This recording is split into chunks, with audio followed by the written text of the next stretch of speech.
Amigas, amigos, muy buenas noches. Soy el Padre José Luis Segura Barragán, que transmite desde Apatzingán. El tema que he tomado hoy para platicar un poco con ustedes es el de la docta esperanza.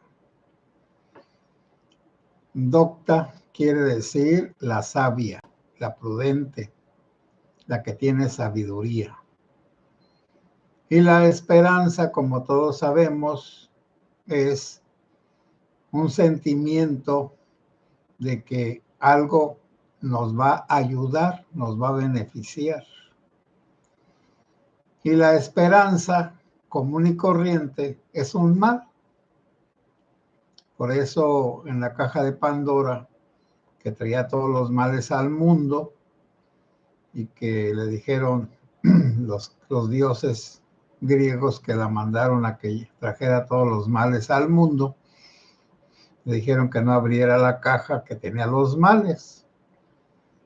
Pero parece que en la literatura antigua y en la Biblia y en todas partes ponen a la mujer como curiosa, y que de esa curiosidad viene un desajuste del mundo.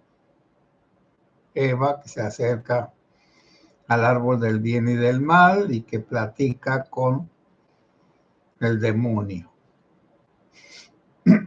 Y así, en Lohengrin, una historia, una leyenda de los alemanes, germanos, está una mujer a la que acusaron de algún delito. Bueno, una noble, pues, por supuesto.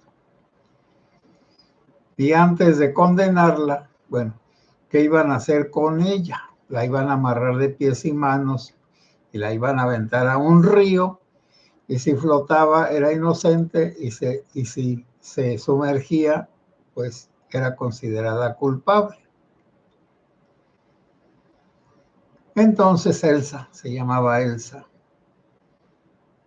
como eran nobles y era de la Edad Media, la acusó un caballero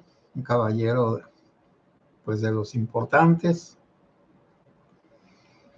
y se daba una oportunidad, como era un juicio de Dios, y entonces se decía el delito y se decía el nombre de la delincuente, entre comillas, y se decía que si había algún caballero que la quisiera defender, que la considerara inocente.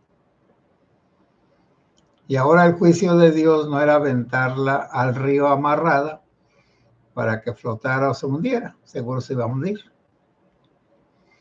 sino que era la lucha del acusador y de su defensor. Y en esa lucha el defensor sale triunfante y entonces ya es inocente Elsa. Pero el caballero era un desconocido y él no se quería dar a conocer. Entonces, cuando se casaron,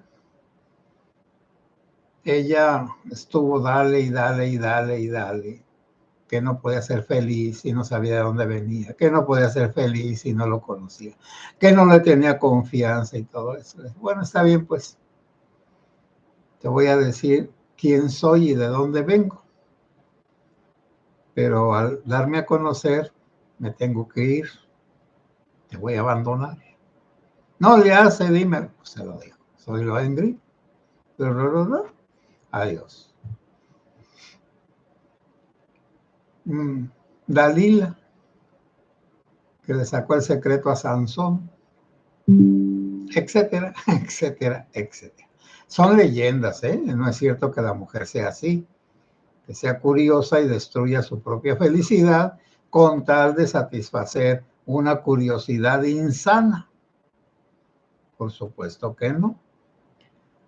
Pues entonces esta Pandora abrió la caja a ver qué había dentro y todos los males volaron hacia el mundo y solo quedó uno ahí en la caja, la esperanza. Por eso dicen que la esperanza muere al último, al final o a la última. Bueno, la esperanza común y corriente. Yo espero que mi hijo venga y me visite. Señora, no la va a visitar. Padre, yo espero que mi esposo se corrija. No se va a corregir. Padre, espero que siempre me vaya bien. Pues esperen, pues, espérese sentado.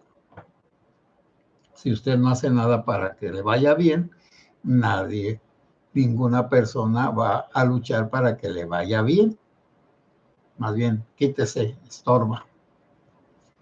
Entonces la esperanza, bueno, y la esperanza, estamos esperando a un gobernante que nos ayude y nos saque de todo esto. Siéntense a esperar.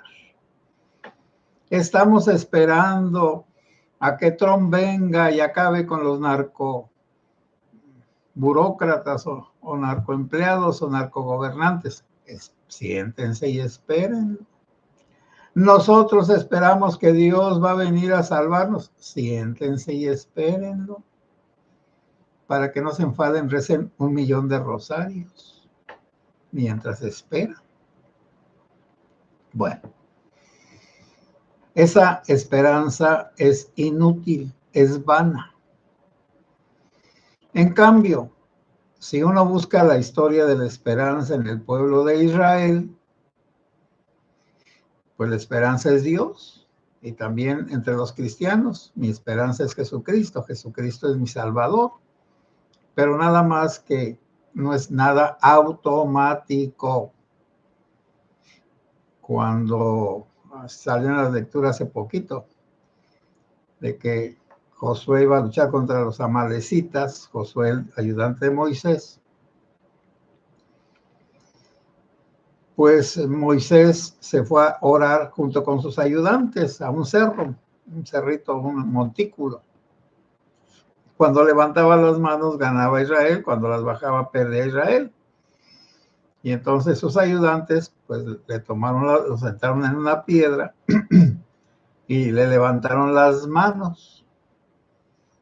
Pero no dejaron de luchar, lucharon y con la ayuda de Dios ganaron.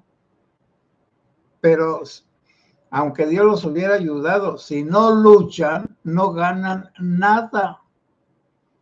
Es lo que mucha gente no entiende. Cree que con alzar las manos y rezar se le van a solucionar sus problemas. Está mal de su cabeza. Así no es. Solamente en los casos especialísimos, entonces Dios interviene directamente, pero son en casos muy raros. Bueno, entonces la esperanza vana, la esperanza engañosa, la esperanza que es un mal, porque impide que la persona haga lo que tiene que hacer, esperando que alguien cumpla la esperanza. Bueno, ¿qué es la docta esperanza?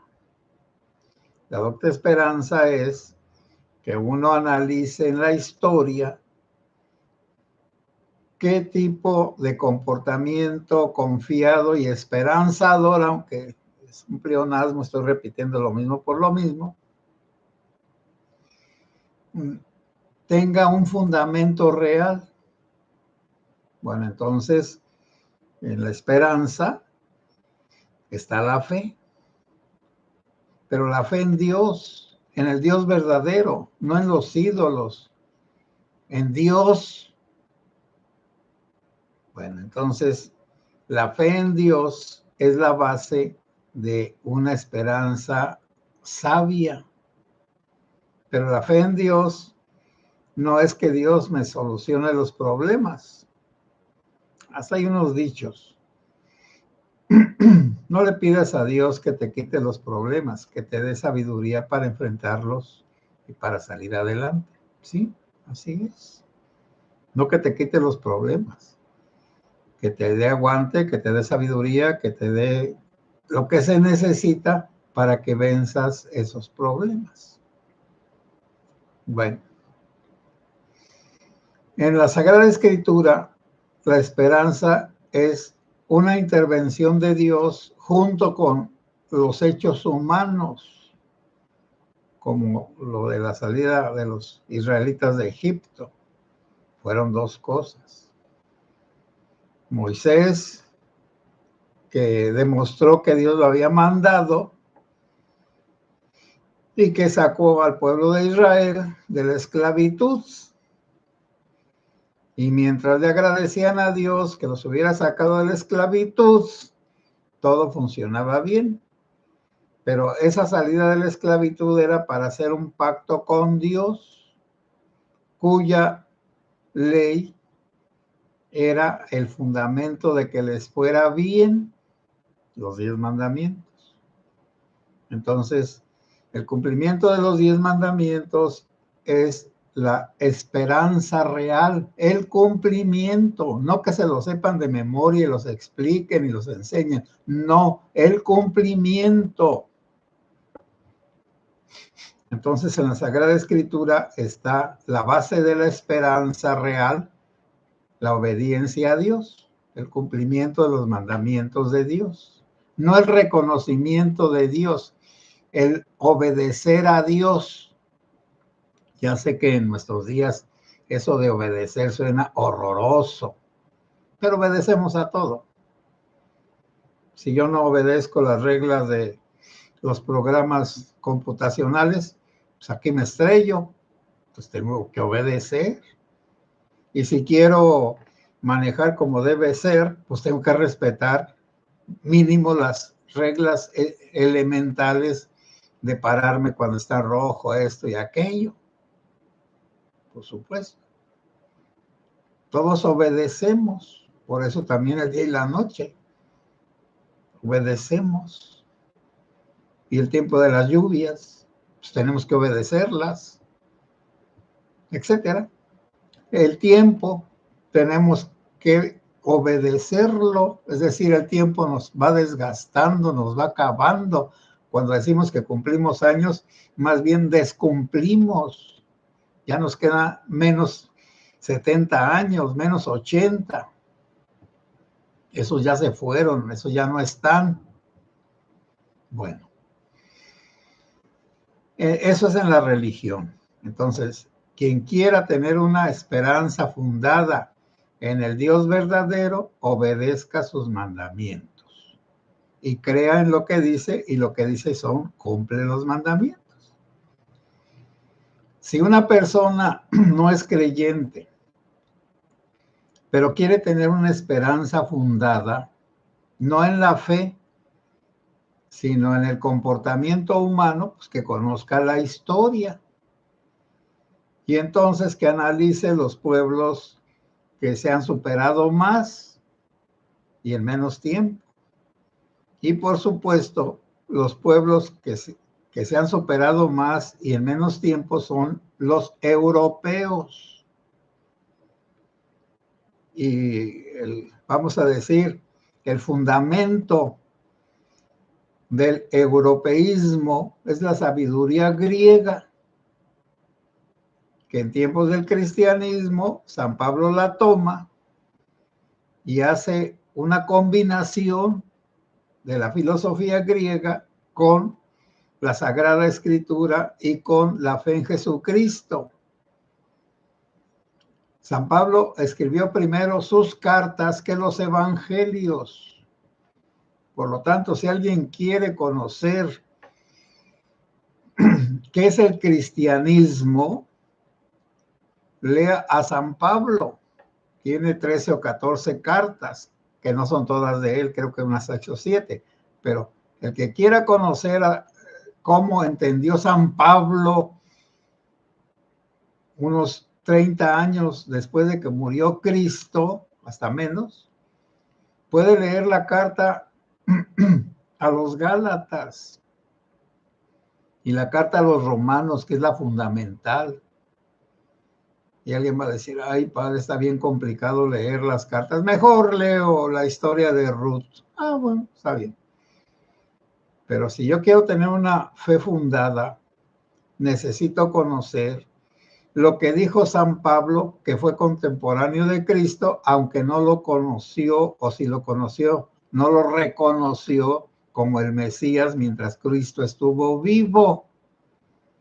Hasta que murió, entonces lo reconoció, pero San Pablo era una persona muy preparada y que entonces predicó el evangelio al nivel de los que saben.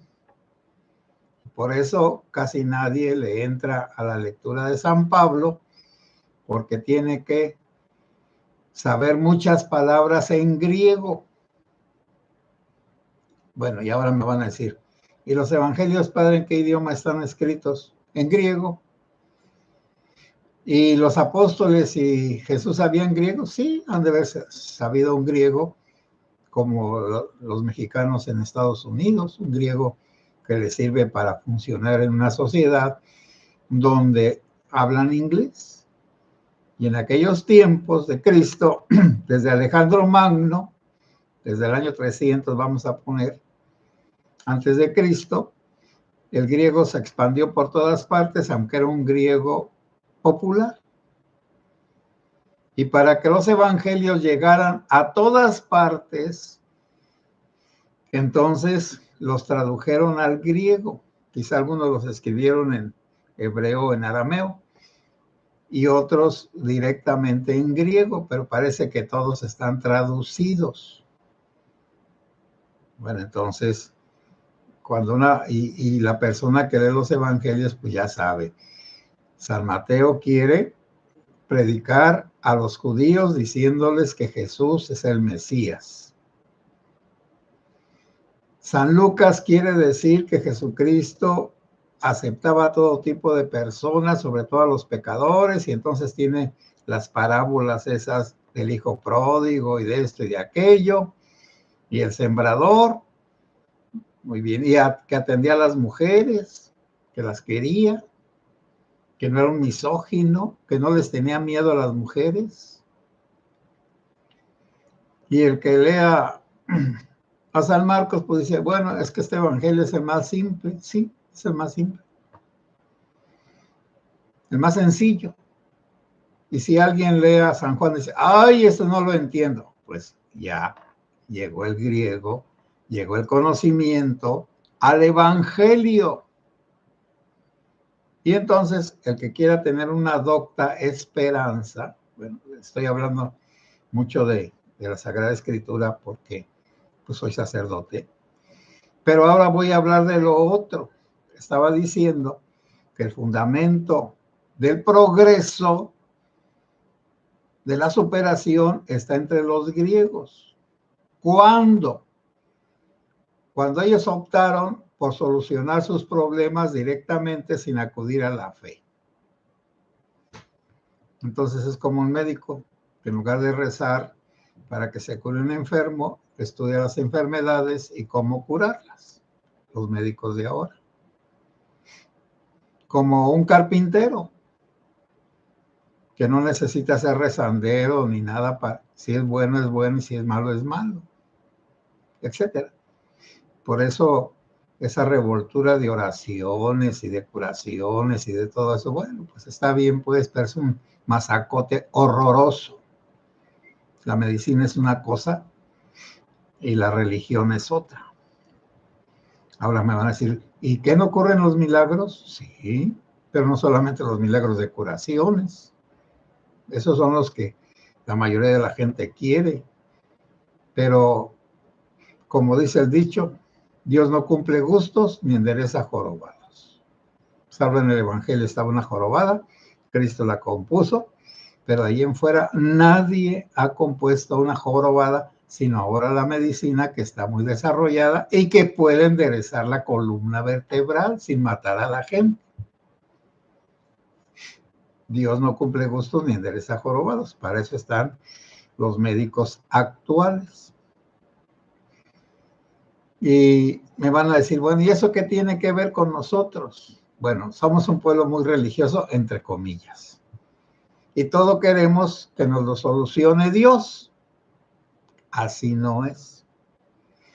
Y por otro lado, somos un pueblo ignorante, que no tenemos la capacidad de resolver los problemas por nosotros mismos. No sabemos razonar. Y no es algo malo, simplemente es un hecho. No sabemos razonar. Entonces nos movemos por emociones. Y hay hartísimas muestras. Mientras allá en lo de las inundaciones de 5 estados, Veracruz y demás, todavía hay gente aislada y que no le llega la ayuda, en la Cámara de Diputados bailando al son de la Sonora Manzanera. Dios mío, bueno, está bien. Y luego, bueno, pero ¿cómo se les ocurre hacer eso? Pues porque no razonan, porque no se lleva esa alegría de los ricos, de los que ganan por lo menos 50,000 pesos mensuales y lo tienen todo, con los que no tienen nada, ni siquiera sienten vergüenza de disfrutar. Total que disfruten en su casa, pero no públicamente, ofendiendo a los que ahorita están en graves necesidades de alimentos, de comunicación, de medicinas. Ese es el mexicano. Entonces, la esperanza fundada en Dios, sí, pero hay que cumplir sus mandamientos. Mientras no los cumplamos, pues Dios no nos va a ayudar. Mientras haya asesinatos y no haya justicia, olvídense. Y abortos y todo lo demás. Mientras no se atienda a los papás con alegría, con gusto y se les sostenga, olvidémonos de la ayuda de Dios. Dios no ayuda a los malos hijos. Donde hay una perversión sexual y un abuso de la sexualidad, y no les pongo ejemplos ni nada, pues para que a nadie le dé un ataque, pero no hay un respeto, con una facilidad que se rompen los matrimonios, la infidelidad y esto y aquello. Mientras haya eso, ahí le dejamos. Lo del robo, mientras haya rateros, pues no puede haber honestidad. Y los rateros, los ladrones, son los que le quitan los bienes a sus verdaderos dueños, que somos los mexicanos que pagamos impuestos. Y los que engañan dando impuestos diciendo que es su dinero son unos mentirosos, levantafalsos, calumniadores. Entonces, ¿cómo queremos que Dios venga a solucionar nuestros problemas si el estorbo somos nosotros? Sí, pues, acá el caso, pues, de Bernardo. Todos llegamos a la misma conclusión. Harbush ya sabe que son 5 grupos, ya sabe dónde están, ya saben quiénes son sus líderes, los tiene localizados. ¿Y por qué no va por ellos? Porque son cómplices.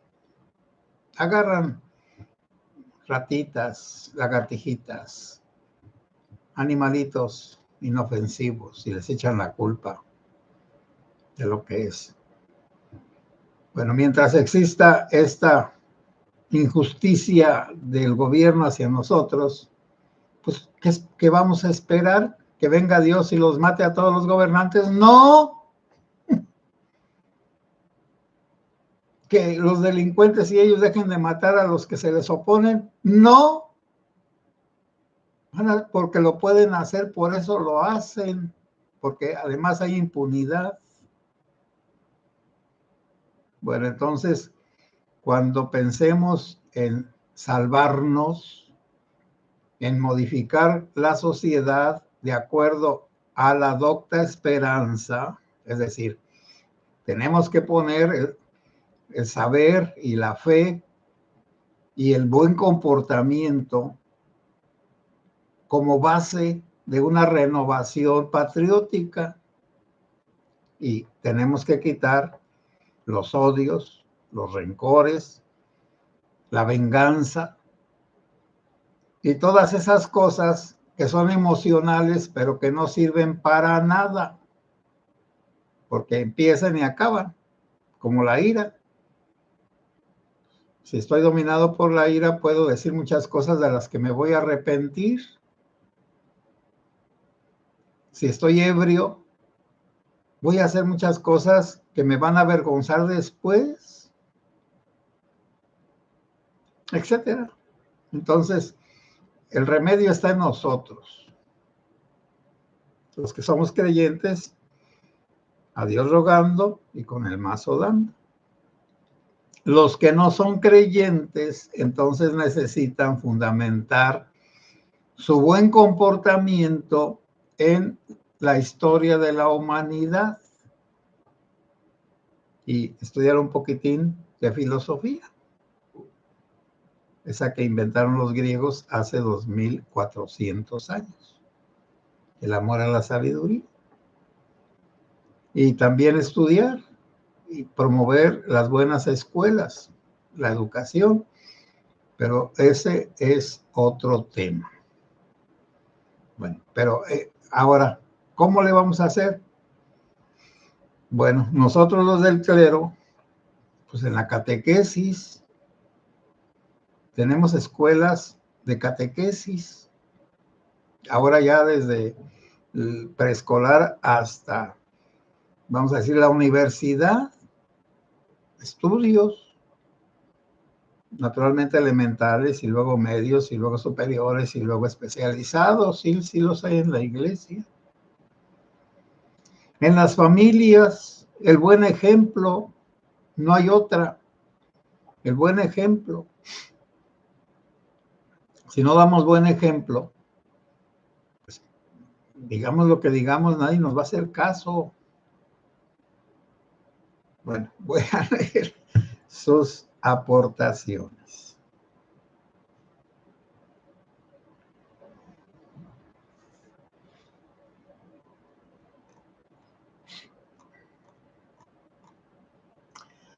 Soeavi, buenas noches, Padre José Luis y comunidad. Dios nos proteja siempre, ¿sí? Y si nos va a proteger, ¿por qué no? María Emilia, buenas noches, Padre José. Muchas gracias, María Emilia.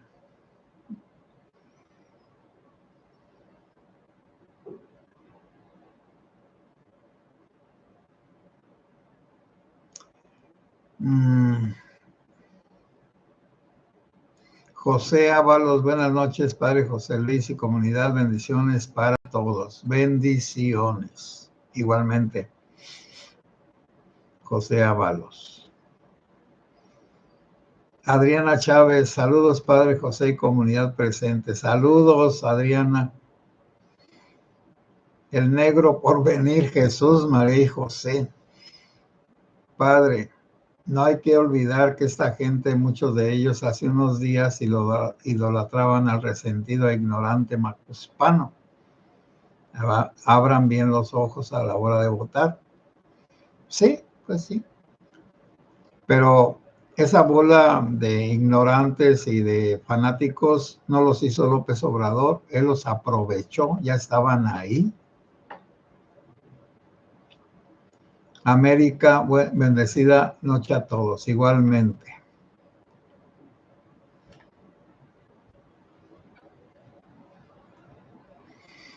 Tere, buenas noches, Padre José Luis, que Dios lo bendiga siempre y lo cuide donde quiera que usted se encuentre. Amén. Es que ahora me salieron con que ya es el arroba y luego vamos a decir, como están anotados o inscritos en el YouTube, entonces ya los nombres ya se lo saben. América, Seúc, Tere, buenas noches, comunidad segura, bendiciones para todos nosotros y cada una de nuestras familias. Sí, bendiciones. Tere, así es, Padre, mucha gente cree que Dios nos salvará de todo. Nosotros tenemos que poner nuestra parte, por supuesto.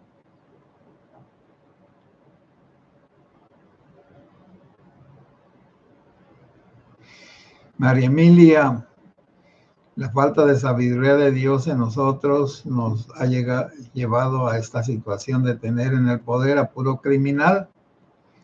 La desobediencia al Señor trae sus graves consecuencias, por supuesto.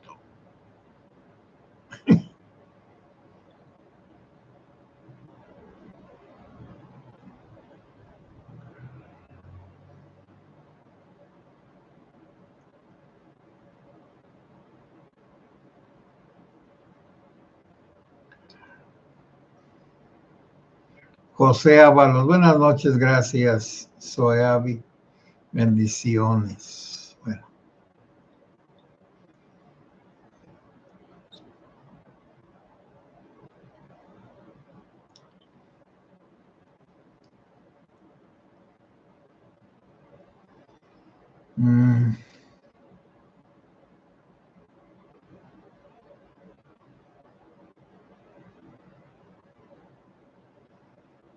Jesús. Marciana de los Pinos, buenas noches, Padre y comunidad. Padre, qué gusto que sea nuestro maestro. Voy a escuchar varias veces este episodio. Tiene información que ignoraba. Gracias y bendito sea Dios. Lo quiero mucho. Pues yo también, a ustedes, porque gracias a ustedes yo también me pongo a estudiar, porque lo burro siempre lo va a tener uno consigo y el estudio lo va desburrando a uno.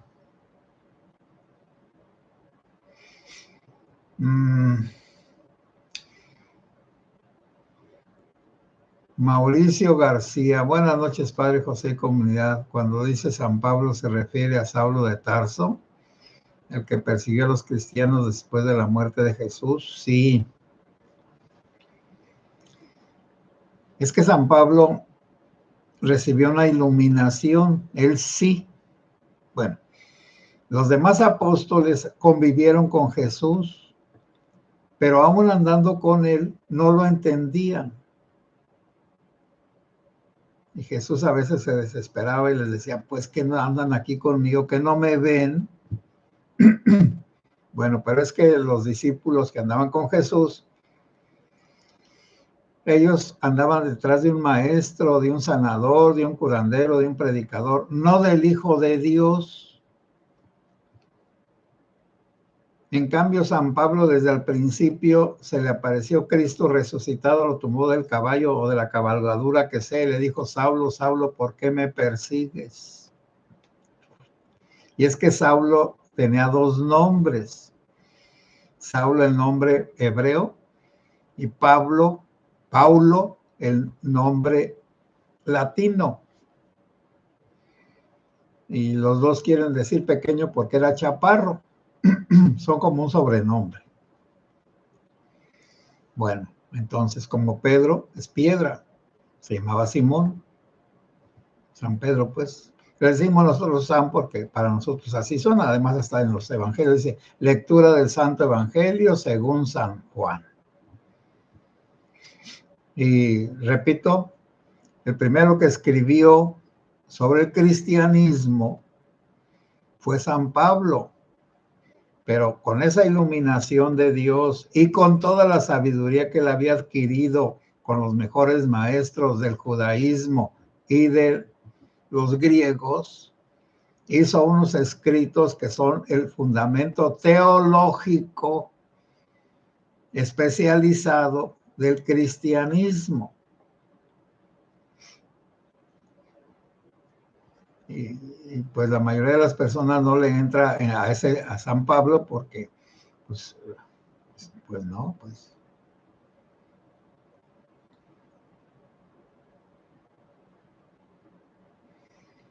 Bueno,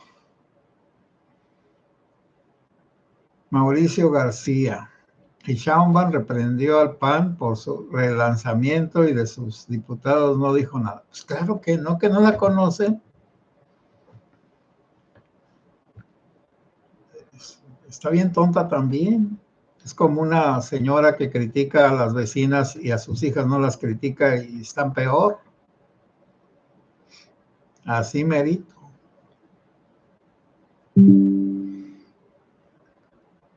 Pues que diga lo que quiera, que diga misa si puede. ¿Para qué le hacemos caso?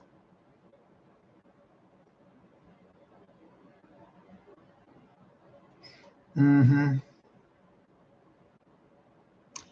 Bueno, ay Jesús, discúlpenme pues ya con eso. Maricruz, buenas noches, Padre José Luis, Dios lo bendiga siempre. Noroña se fuga a Palestina. Sí, allá lo van a matar. No, pues no lo van a matar. Pero si de verdad entraba en Palestina, sí lo mataban, porque es cristiano. Lo consideran cristiano, pues, católico, lo que sea. Jesús, buenas noches, Padre José Luis y comunidad. Buenas noches, Jesús M. Si me brinqué a alguien, pues discúlpenme, porque ya la nueva la nueva numeración me descontroló un poquito. Soy Avi. Padre José Luis nos habla de antropología filosófica y es muy importante estudiar. Sí, sí es importante. María Emilia, y sí, Padre, los apóstoles hasta se pelearon por estar a la derecha o a la izquierda de Jesús en su reino. Pues sí, pues, por eso les estoy diciendo que primero, pues lo que aprendamos lo tengamos y lo expongamos a los demás, pero sin querer imponer nada. Nosotros no sabemos nada. Repetimos lo que nos han dicho. Amigas y amigos, buenas noches. Que Dios los bendiga.